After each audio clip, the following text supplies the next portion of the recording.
Hey everyone, today I'm going to talk about being unapologetically you in what you're posting.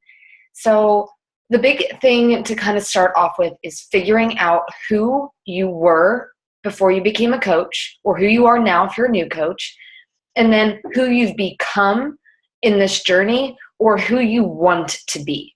And the reason it's important to know both of those things is so that you can attract both types of people.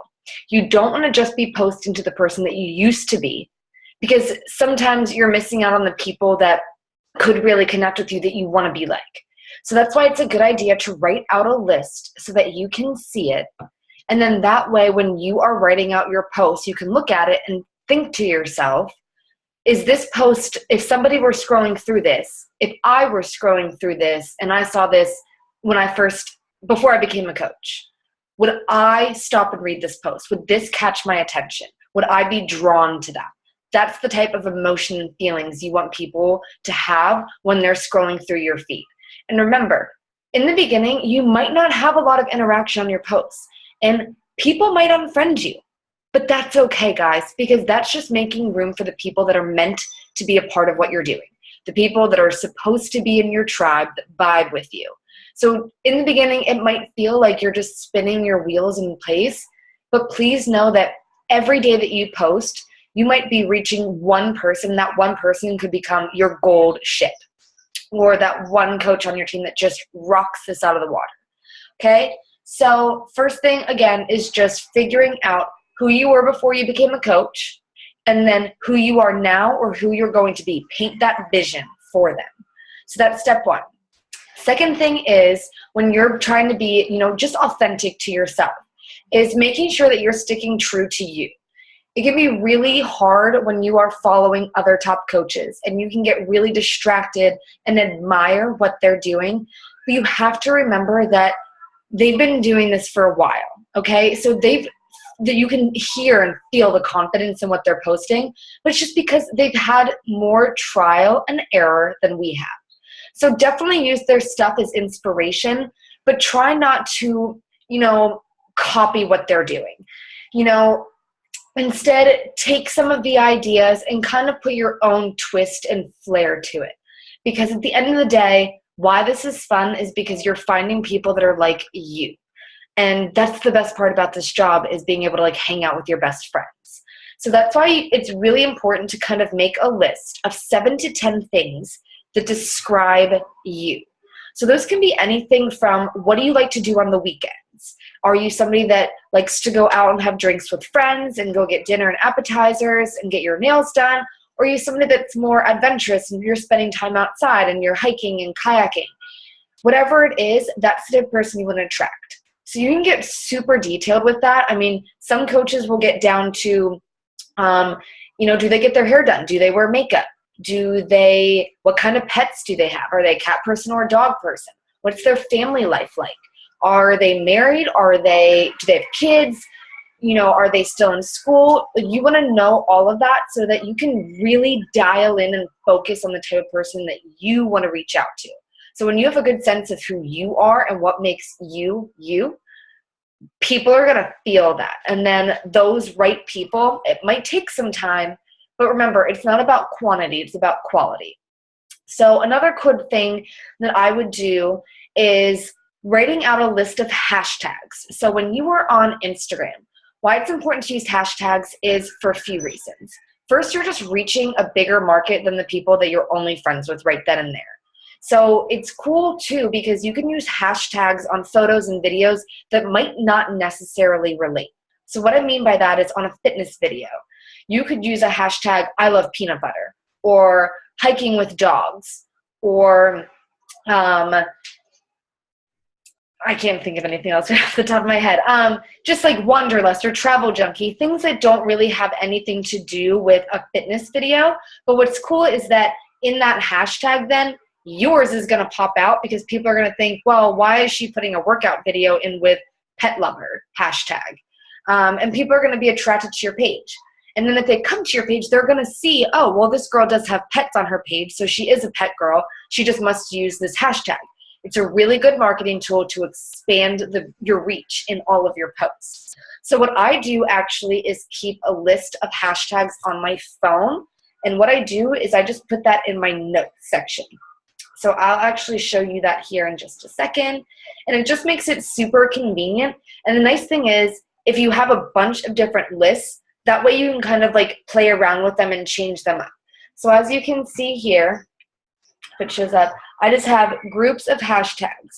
And I just take turns going back and forth through all of these, which is really nice. It just makes things super convenient.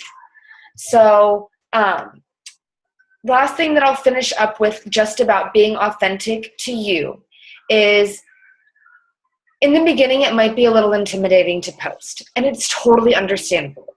But you have to remember, though, that the more you get out there and do it, the more you're going to get a groove for your posting, and you're going to feel more confident and comfortable in sharing things on your public feed. Of course, it might be weird in the first couple times you do it, because if you're someone that doesn't post often, sure, your friends and family might be like, oh, this is kind of weird that she's posting a lot, but it's cool. People are going to support you. So just have to remember that it doesn't matter if you only get 1 to 3 likes on your first post, guys. Most of us do. But you just have to do it every day. Because the more that you do it, the more you're going to just find what makes you you. What do you feel comfortable talking about? Some of my posts in the beginning are things now that I would never post about. But it's a learning process. And the more that you do it, the more you're just going to really be attracting the people that are meant to be on your team. So I'm just going to share my screen here quickly with you, because I do want to show somebody that does this really well. So you might hear me talk about her often, but this is Kelly Hanner. So Kelly Hanner's been a coach for almost 6 years now, and Kelly's done a really, really great job about posting authentically and just being herself. So I'm going to move this here. So I'm going to just show you a little bit about Kelly. So Kelly travels a lot. So this is something that she does. She's very big on yoga and holistic practices and traveling. So she's always talking about stuff like that. She's always starting off with a quote of some sort. And it's cool, because if you see this right now, she's about 126 likes on this post. I've taken Kelly's personal or social media training, and she's mentioned before how in the beginning, when she started posting 4 years ago, when she was really coming into her own, that she was really getting like 5 to 10 likes on something. But she just kept doing it every single day. And the more you do it, just those people are going to follow you. So you can just see here, she's just done a really great job, again, just being herself. Kelly doesn't have to talk a lot, because she's just confident in her posting. And that just comes with time.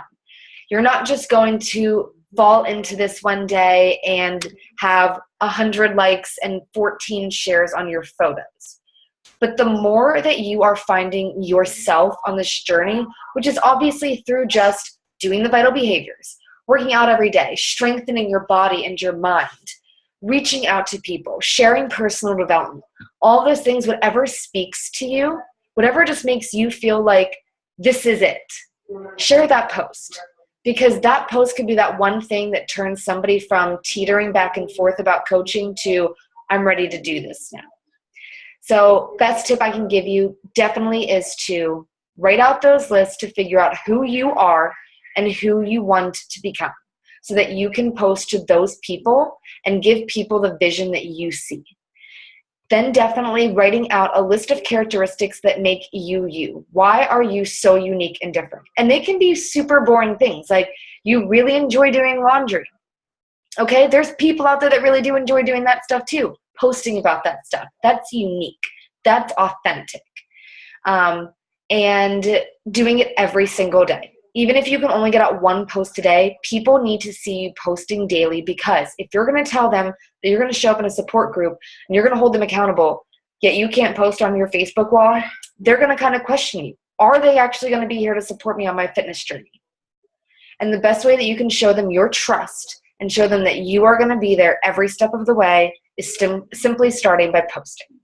So I hope that helps. If you do need any posting ideas, there's a ton of stuff on Pinterest. Again, getting inspiration from top coaches, but trying not to just copy what they're doing. And then reaching out to your upline coach. They will have tips on how to come up with postings. There's all kinds of ideas and groups that you can join on Facebook too to get ideas for that stuff. So thanks, guys. Hope this helps.